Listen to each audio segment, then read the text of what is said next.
అమర్, వినోద్, సదాశివం గారు వీళ్ళందరూ కూడా బిజినెస్ గురించి ఏదో మాట్లాడుతూ ఉంటే బాగి కూడా వాళ్ళకి సలహా ఇస్తూ ఉంటుంది. దాంతో వినోద్కి మొదటి నుండి బాగి అంటే ఇష్టం లేకపోవడంతో బాగి మీద మండిపడుతూ కొన్ని రోజులు పోతే ఎవరు ఎలాంటి వారో, ఎవరు ఏ ఉద్దేశంతో ఈ ఇంట్లో అడుగు పెట్టారో మొత్తం అర్థమవుతాయి అని చెప్పి అంటూ ఉంటాడు.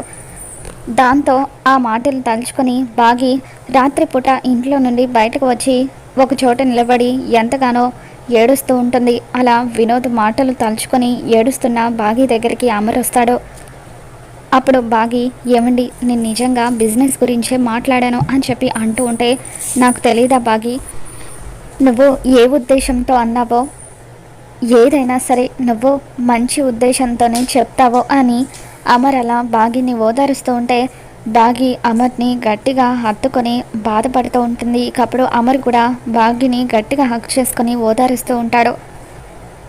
మొత్తానికి అమర్ బాగిల బంధం అయితే మరింత బలపడుతుంది. మరి ఈ వీడియో మీకు నచ్చినట్లయితే తప్పకుండా లైక్ చేయండి.